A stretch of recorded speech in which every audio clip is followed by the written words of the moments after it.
wabarakatuh. Kembali lagi bersama saya Fatimah Azahra. Di sini saya akan menjelaskan satu buah materi yang berjudul menulis. Nah, pada poin pertama saya akan menjelaskan mengenai pengertian dari menulis. Menulis adalah suatu proses menuangkan gagasan dalam bentuk bahasa tulis. Hasil dari bahasa tulis tersebut akan disebut dengan istilah tulisan atau karangan. Dengan menulis, seorang penulis dapat menuangkan sebuah gagasan atau pengalamannya ke dalam sebuah bentuk tulisan atau karangan. Menulis juga disebut dengan keterampilan berbahasa seseorang dalam mengungkapkan gagasan, pendapat, pemikiran, kehendak, serta pengalaman seseorang tersebut ke dalam sebuah karangan atau tulisan kepada pihak lain. Nah, yang dimaksud dengan pihak lain di sini adalah seorang pembaca sebuah tulisan atau karangan yang telah ditulis oleh seorang penulis. Nah, setelah kita mengetahui pengertian dari menulis sendiri, di sini saya juga akan menjelaskan mengenai tujuan dari menulis. Nah, secara umum, tujuan dari menulis adalah memberikan informasi, meyakinkan, dan membuat para pembaca itu terhibur dengan hasil karya tulis yang telah ditulis oleh seorang penulis.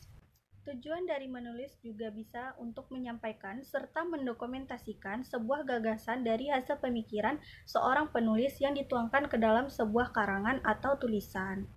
Nah, setelah kita sudah mengetahui tujuan dari menulis sendiri, di sini saya akan menjelaskan poin ketiga, di mana poin ketiga ini berisi tentang jenis-jenis dari menulis.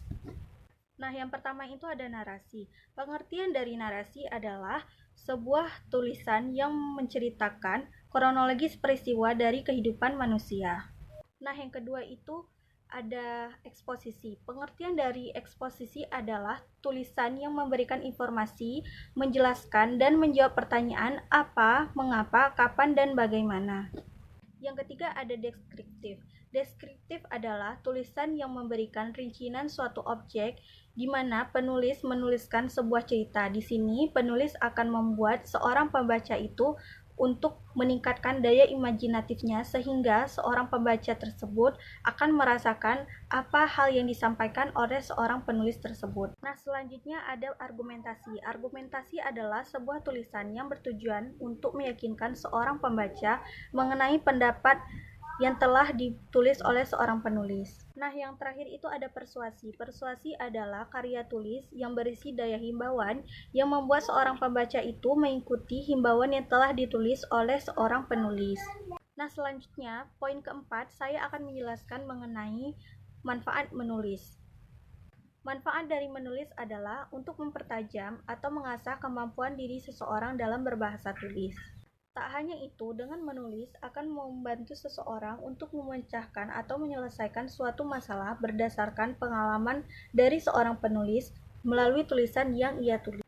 Setelah mengetahui manfaat dari menulis, selanjutnya saya akan menjelaskan tahap-tahap dari sebuah penulisan.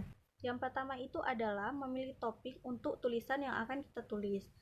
Dengan memilih topik, kita akan mengetahui apa yang akan kita tulis selanjutnya. Yang kedua adalah menentukan tujuan dari sebuah penulisan. Untuk proses menulis ini, kita harus menentukan tujuan dari apa yang akan kita tulis. Selanjutnya, kita harus menyiapkan bahan penulisan. Bahan penulisan ini adalah data-data atau informasi yang akan digunakan dalam tulisan yang hendak kita tulis. Selanjutnya adalah membuat kerangka karangan. Kerangka karangan adalah suatu rencana kerja yang memuat garis-garis besar sebuah karangan yang akan kita tulis. Selanjutnya ada isi karangan. Isi karangan ini berisi dari pendahuluan, kerangka karangan, dan kesimpulan.